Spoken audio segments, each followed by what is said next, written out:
This clip is about using the family member questionnaire online. It's actually very easy to do and is a really good way of collecting the data. You can use online survey tools such as Smart Survey or SurveyMonkey. And in the following demonstration, they're using Smart Survey. The really good thing about using these online tools is they allow you to export the data to populate the FMQ Excel sheet. And that means it's really easy, and then the organisation gets the data back in an easily understandable graph. So if you're using Zoom, for example, or other online platforms, it's ideal to use this survey. Now, the online clip shows Rachel and Dan using the tool, but it's also really vital that you remember online that you fill in page 3 as well. And these are all the demographics, easy to do, and we've just given an extract here to show some of them. And we really need the demographic data so that we have comprehensive results to add to our worldwide results. And these will then show if the 5-step method is continuing to work and it works with your organisation. So next is the demonstration session, and I hope that gives you some useful details. Okay, Dan, so just before we get started, the aim of this session is just to really find out about your situation and how Matt's gambling's affecting you.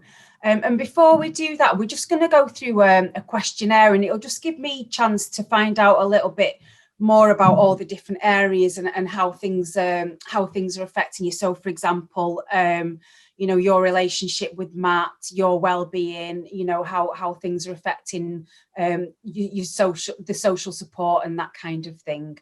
And we'll use this information, we'll talk about the information that comes out of this more as we go on through the sessions as well. And then we'll repeat it as well at the end of the 5th step, Dan, and that'll just be a way for us to compare like the progress that's happened, any changes that have happened.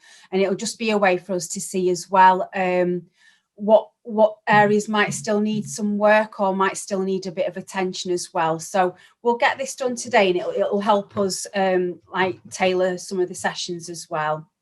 Okay. Do you have any questions about that before we do it? No, it sounds good that there's a tool that you can use to help people like me in my situation. Yeah. So there's quite a few questions, but I think it is useful for me as well, Dan, just to find out like what your situation is, and it'll help me understand a little bit more, and then we'll build on that in the second half of this this session. So just bear with me 1 second while I just bring it up. So can you see this on the screen? This website now? Yeah, excellent. So I'm going to ask you these questions now. So just think back over the last 3 months. So just link all your experiences back to over the last 3 months. So to your knowledge, has any of the following happened in the last 3 months as a result of your relatives gambling, so of Matt's gambling? So have the family's finances been affected? And then there's 4 choices there: never, once or twice, sometimes or often. So what would you put for that? So in the last 3 months, I would say often. So he's in Often. Yeah, quite a lot of debt. Right, okay. Right, so we'll talk about that as we go on, because that sounds quite difficult. Does your relatives gambling get away of your social life? So just thinking about the last 3 months, which option would you put for that? I'd say it's hard during lockdown to know what's what, but I'd say sometimes, yeah. There's times that I've wanted to do stuff and I haven't been able to do. Right, okay, yeah. So sometimes should we put for that? Yeah, and I know it's difficult, isn't it, with lockdown? It kind of adds an extra layer to things.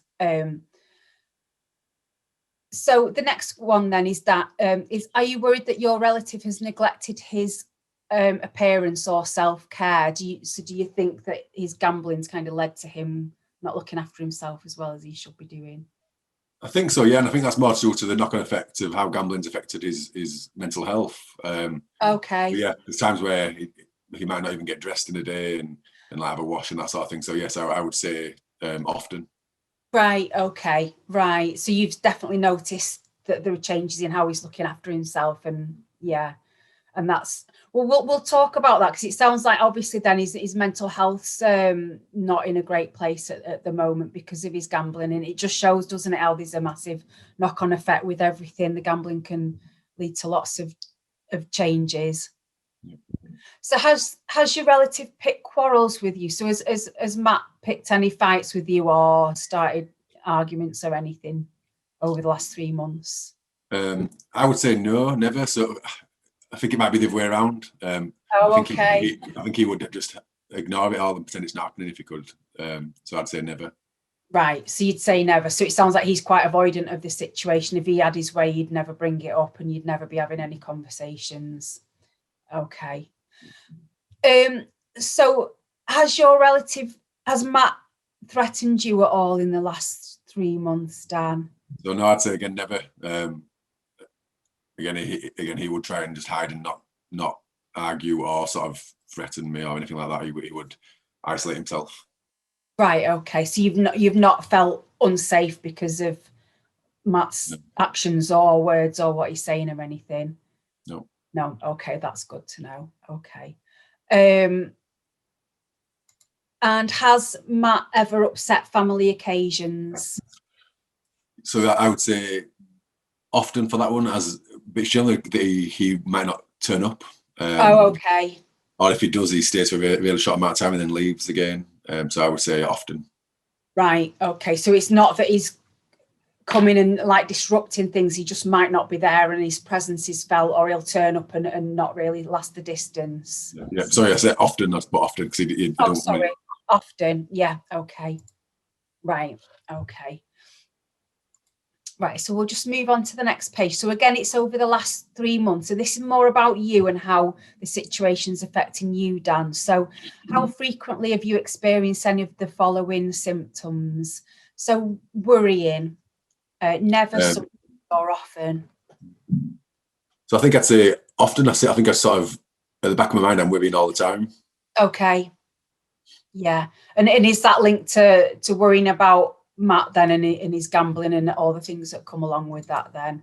Yeah, it's just more about worrying him as a person, not necessarily gambling or the debt, and that can all be sorted out. I guess it's just that he's not the Matt he used to be. Okay, yeah. And I think you were saying that before, weren't you? You've noticed changes in his appearance and his well-being in general. Yeah, okay. Well, that's totally understandable that it'd be on your mind all the time then. So being irritable, what have you what would you say for that? I'd like to say never, but I think it's often. I think I've noticed that my temper is a lot shorter, and that's not necessarily always with my son. It's just with everything really. So yeah, I'd say often. Often, okay. So that just has a knock-on effect in just daily life. It just makes you a little bit irritable and moody. Yeah. And that's something I've noticed changing myself. I used to be like a more laid back and I could just sort of take things on my chin and carry on, and now it's sort of changed. Yeah, okay. So this is kind of linked to the worrying, I guess. It's having thoughts that you can't push out of your mind. So do you notice that you're kind of stewing over things over and over again? What would you say? Yeah, so I'd say, again, often, maybe, like I said, I've always got in the back of my mind about trying to push it out sometimes or go for a jog and that sort of thing, but it doesn't seem to work. So I've always got some on my mind around. Okay. So we'll put often for that, shall we? Did you say? Yeah. Yeah. So it sounds like you're trying then, aren't you, to look after yourself and to take yourself out of the situation. So it's good to hear that you're doing that, but then you're still struggling with these worries and thoughts about Matt and his situation. Yeah. So the next one's whether you've had parts of your body feel weak. So have you felt weak, maybe your legs, or that you're just feeling weak? I don't think so. I don't think I can remember. I think it's affecting me more like psychologically right, than it is in my body. Yeah. Okay. So do you want me to put never for that then? Does that sound about right? Yeah. Okay. And what about your concentration over the last 3 months? How's that been affected? Do you find that you're not able to concentrate? Yes, I think like sometimes even like watching the TV program, I can't sort of watch the whole thing without thinking about problems that have been caused by maybe the gambling so sometimes, I think, for that one. Sometimes, okay. Yeah, so you just never, you struggle sometimes just to stay in the moment and concentrate on stuff around you because it's... Yeah, so I might be watching a film and then I might Google something about gambling to find out if there's anything I can do while I'm trying to, so it's the concentration disappears from the film and goes back onto trying to help my son. Right, okay, so you're not able to switch off, you just, yeah, okay. What about your sleep then? So awakening early and not being able to fall asleep again. What would you say? Yeah, so in the last few months, I'd say I'd put often for this. Right, okay. I have tried some medication from our doctors to try and help with the sleep, which seems to have, over the last couple of weeks, and it does seem to have helped a little bit, but it's still not as good as it was. Okay. Right, so sleeps, that has a knock-on effect on everything then as well, doesn't it? If you've not had a decent night's sleep, it makes you more likely to feel off the next day. And that might be the antihistamines that they've given me, so it's not to try and help with my sleep at the minute. So I suppose they did say if it doesn't get better, there is other medication they could give. Yeah, okay. Well, that's certainly an area we can focus on as well over the coming weeks, Dan. We can maybe have a think as well about other strategies that you could think about to improve your sleep. So we might come back to that if you think that that's going to be useful. Okay. So the next one is thinking about your son's gambling. In the last 3 months, have you started an argument with him about his gambling? So I would say sometimes, and I suppose it's a difficult one because sometimes I'm not meaning to start an argument, but an argument happens. Mm-hmm. So I might actually go in to ask him a question around if he's managed to sort out a certain issue, like he's paying a certain debt off, or if he's got in touch with his step change around the debt, and I'm only asking that question, but then it turns into an argument. So okay, yeah. So I guess that just shows how on edge you are as well, and how you were saying he doesn't want to talk about stuff, so it sounds quite natural that things flare up quite often. Okay, so I think this kind of I'm getting a bit of a sense about this next one, but over the last 3 months, have you got moody or emotional with him? Yes, I'd say sometimes. Yeah. Okay. And it sounds like you're trying hard not to be, but obviously because you're worrying about things, it comes out when you're talking to him. Yeah. When I don't feel like he might be listening or anything like that, then I think it changes. Yeah. Okay. So this next one, so watching his move or checking up on him or keeping a close eye on him. So do you feel like you're constantly monitoring him and worrying about him in that way? It's difficult because I feel like I should do, but then I know I'm trying not to because he's an adult and he needs to sort of do some stuff himself. So it feels like there needs to be somewhere in between, once or twice, and sometimes. But I think I'll go towards sometimes because it's definitely more than twice. Okay, yeah, and it's hard, isn't it? Because like you say, like one is an adult, but also he's your son, so it's getting that balance of what is an appropriate level of like looking after him or watching him or whatever. Yeah. Okay.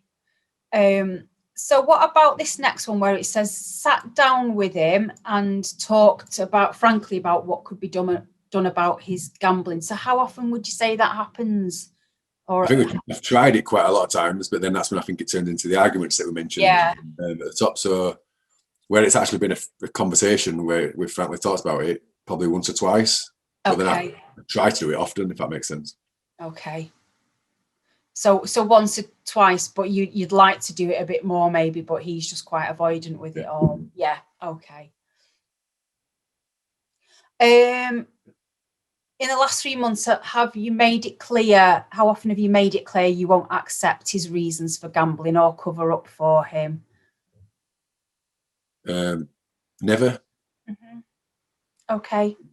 So I think I'd like to know the reasons why he gambles, rather than sort of not accept reasons. I'm not. That's something that sort of confuses me. I don't know why he does gamble. Right. Okay. So and have there ever been situations where he's asked you to cover up for him, or like tell a lie, or? No, like I say, he backs out and Yeah. He wouldn't ask me to do that. If I did that, it'd be on my own.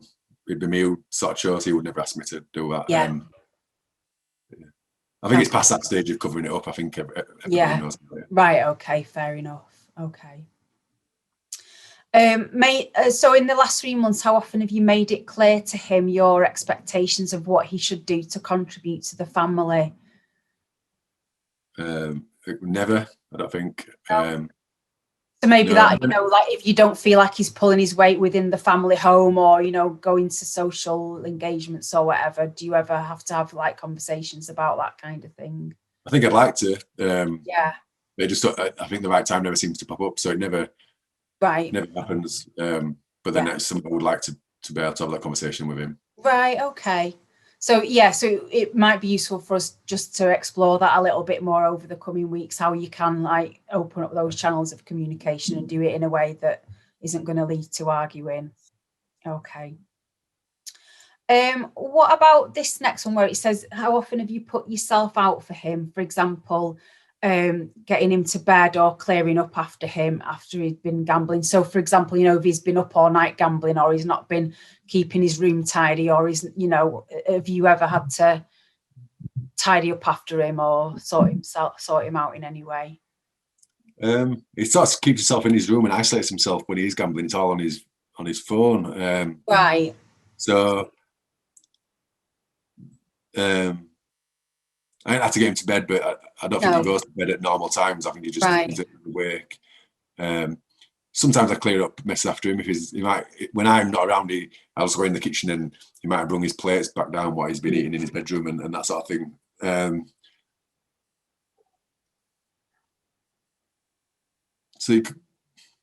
then we're always clearing up the mess around the debt and that sort of thing. I guess it could be sometimes. Sometimes, yeah. Okay, yeah. So it sounds like actually he's quite isolated anyway. So he's like in his room most of his time. Okay. How often have you given him money, even when you thought it would be spent on gambling, Dan? So I would say often. Yeah. Okay. Right. Yeah. Even if he says it's not, I sort of know it's going to be. Right. Okay. So is it kind of an unspoken thing these days that it's probably going to go towards gambling, but you're not going to have a conversation about it? Yeah, and sometimes it's just easier to do that rather than. Yeah. I suppose that makes sense, especially if you were saying before that quite a lot of your chats can end up in an argument anyway. Okay. And I think one of these stages further on is talking about different ways of coping, like different ways for you to respond to the gambling and respond to, requests for money and that kind of thing. So we can have a more in-depth chat about whether how you would like to respond in those situations, if there are any changes you want to make. It's all your choice. We'd never tell you which way. It's whatever way is the best for you, but sometimes it's useful just to think about if there are different ways that you would like to explore. That sounds like it might be useful. Yeah. Sometimes it's just good to chat it through, isn't it? Because you can get into little ways of doing things, and sometimes they might stop being as helpful as they were in the past. Right, so over the last 3 months, when things have happened as a result of his gambling, how often have you made excuses for him, covered up for him, or taken the blame yourself?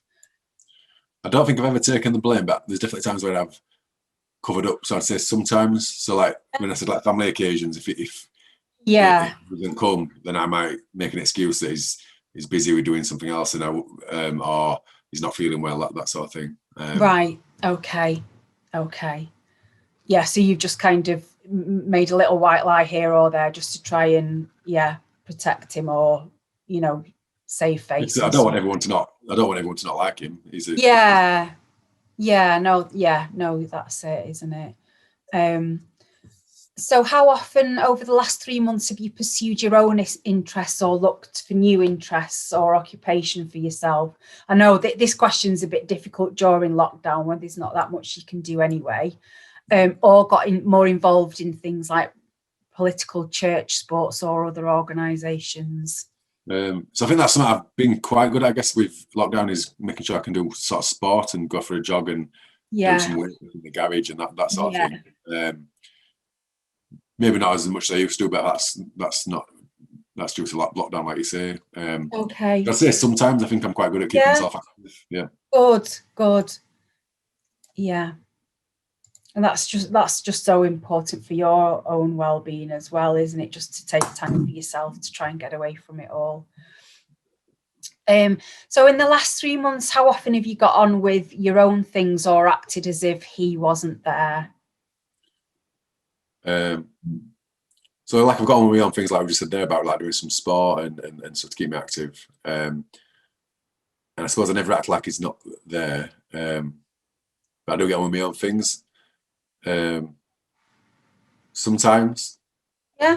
Okay. Yeah. And it sounds like sometimes that's about just keeping the peace as well, like not getting into arguments or starting things. Yeah.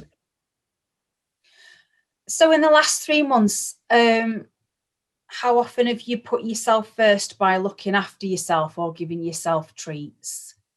What would you put for that? So again, I try to do that. So like doing fitness, sport stuff is looking after yourself, I guess. Treats, I think everyone's having too many treats during lockdown. I think there's so I'd put sometimes. Yeah. Okay. So and that's good to hear that, you know, because often a lot of family members tell us that they kind of don't put themselves first at all because they are so focused on the other person. And I guess it's getting that balance, isn't it, of still looking after them and trying to support them, but also prioritizing your own health and well-being. So I'm pleased to hear that you are trying. It sounds like there's room for improvement, and we'll talk about that as well over the next few weeks. Okay, so we're getting on to the home stretch now, Dan. I know there's quite a few questions. So in the last 3 months, have these things happened when you've been concerned about your relatives gambling?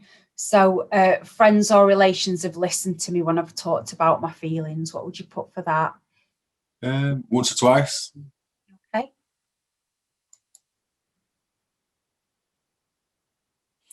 Yeah. Okay. So do you talk to people? Do you tend to bring it up, or do they ask you? How does it work? I don't think we talk about the gambling as such, but I might just say that I'm feeling a bit run down, and we might just talk about that. Or so I talk about my feelings a little bit, but not necessarily. I don't bring up the gambling and that sort of stuff all the time. Okay. But yeah. Okay. And again, the next question. So I've got some good friends who are there for me, and they do know about the situation, but we don't necessarily always talk about it as in the gambling, but they are there for me. So I'd say sometimes for that one. Sometimes, yeah. Okay. So and that can be nice as well sometimes, can't it? Having a chat that's not gambling related, that's about just other stuff. Yeah, and even if they know it is, they don't always bring up the gambling. They might just talk to me about how I am or what's happening. Yeah. Okay. So the next one, friends or relatives have talked to me about my son and listened to what I have to say. What would you put for that? Never, once or twice, sometimes, or often? Once or twice. If I want them to, they'll do it all the time, but I don't, so it's once or twice. Right, okay. Health or social care workers have given me helpful information about problem gambling. So that might be, you know, anyone you're involved with, or your GP, or, you know, the nurse down at your local practice or whatever. How often? So I think at the moment it's once or twice. Obviously, I've seen you today for the first time. Yeah. And I googled the sort of the service to find you. So okay, good. I'm guessing that'll change when me and you see each other more. So at the minute it's once or twice. Okay. I hope it'll go up. Otherwise, I'm doing something wrong. So we'll put once or twice for that one. Okay. Health or social care workers have made themselves available for me. So that doesn't have to be linked to your son's gambling. So how often would you say for that? So I haven't really, until I Googled you guys, I haven't really been sort of getting help for this. So again, it's once or twice. Yeah. Okay. So this is linked as well, this next one. I've confided in my health or social care worker about my situation. So maybe your GP or, you know, anyone else you've come into contact with. No, just you at the moment, really. It was a sort of health person, so once or twice. Okay. And you said you'd been to your GP about your sleep. Did you talk about like what's causing a lot of this insomnia? No, I just started No. because it was a telephone appointment. I just sort of said, Oh, I'm okay. sleeping. They just sent a prescription straight to pharmacy. Yeah. Yeah. Yeah. It's hard to talk about that kind of thing in such a short time as well, isn't it? Okay. So how often over the last 3 months have friends or relations said something about your son that you don't agree with? So does the situation cause friction? Not really, no. I've got good friends, and I'm not saying I always agree with what they say, but we talk about things, so I'd say never. Good. Okay. Yeah. And how often have they said that your son doesn't deserve help? I don't think anyone said that, but I don't think anyone knows there is help out there either. Okay. Yeah. So I think it's different than like alcohol and drugs, where everyone knows you can get help for being an alcoholic, maybe, or Right. but Yeah. I'm not sure that people know about services for gambling. Okay. And I think this question as well is just asking, because sometimes people can have quite judgmental attitudes, can't they, to addiction? Do you get that kind of sense? Have you ever encountered that from any of your friends or relatives? I think people have said that it should just stop, but I don't think they've ever said that it doesn't deserve help, if that makes sense. Okay. So I'd say never. Yeah. Good. Okay. And yeah, this last one is about whether they've said nasty things. Have they actually said something quite cruel or nasty about your son? No, I don't think my friends would say that. They might think it and they might say it to each other, but they never said it to me. Okay. So no, never. No. Okay. Great. Okay. Right. Right. So that's all the questions, and we'll yeah, brilliant. So thanks for that. Do you have any questions about any of those? Anything that we've just talked about? No. It's interesting to sort of go through all the questions. It makes you think about how I've been coping, and it sort of made me realise that we are doing well in some areas, I guess, but maybe not good in some other areas. Okay. So it's just and it's obviously given us some talking points to use in our future sessions, because it's made me think about a lot of stuff. Yeah, good. Yeah, and I think it does help me understand. Just obviously we've just briefly gone through each question, but it's just given me like an overview of your situation. We can build on that now, Dan, in the next half of this session, where we'll go into a little bit more detail. And like I said, we'll draw on some of these points over the next few weeks, and then we'll do this again towards the end of the, in the last session, so we can just check on what changes have been made.